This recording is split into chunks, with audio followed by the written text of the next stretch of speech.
सन्मत के द्वारा मानव का लोक और परलोक का कल्याण करने वाले उज्जैन के पूज्य संत बाबा उमाकांत जी महाराज जी ने देश औषधियों की उपयोगिता समझाते हुए भक्तों से आह्वान किया कि आप लोग अपने घर और खेतों में थोड़ा थोड़ा ही सही लेकिन नीम, तुलसी, हरड़ पीपल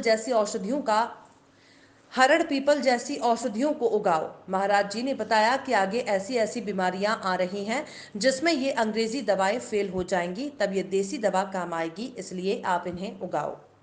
देखो, आप लोग जो लोग खेती करते हो, किसानी जिसको कहते हैं, अन्न पैदा करते हो, आप लोग थोड़ा जड़ी बूटियों की भी खेती करो। ज़्यादा नहीं, थोड़ा ही।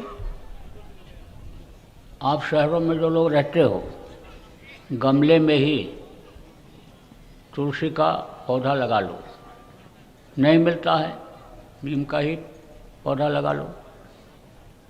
जो जिनके पास ज़मीन है, खेती है, आप जैसे हरड़ है, जैसे यह सौंठ है, यानी अदरक, काली मिर्च जहाँ होती है काली मिर्च है, पीपल है, आप समझो कि बहेड़ा है, आंवला है, इन सब चीज़ों की खेती पर थोड़ा जोर दे दो।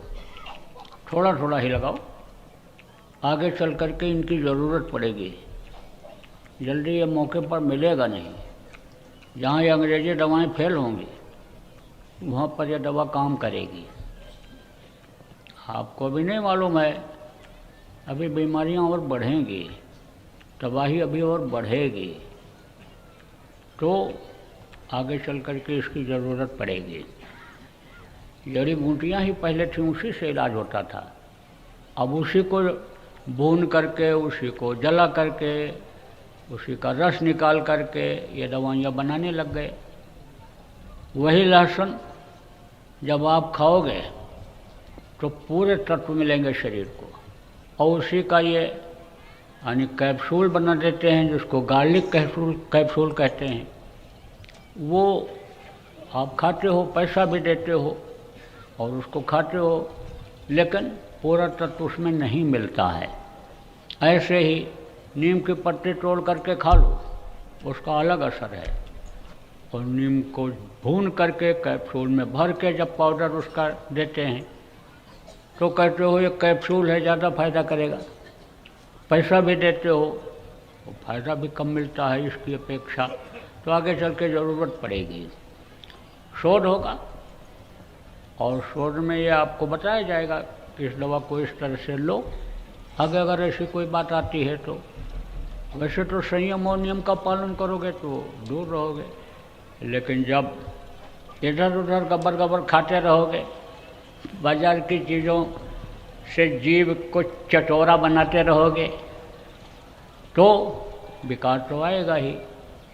क्योंकि आपको नहीं पता है कि कब का बना हुआ है, ये जला है कि भुना है कि फिर से सेक दिया गया है, किस दाल में खटाई पड़ी हुई है कि ये 4 दिन ऐसे ही रखा रहा, इसमें समझ लो कि ये सड़ गया तो खट्टा हो गया।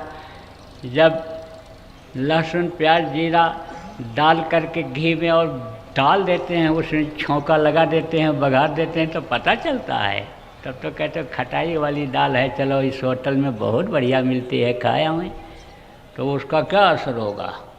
आप इस चीज़ को समझो कि आप जितने भी प्रेमी हो, बाहर के खाने को खाना बंद करो।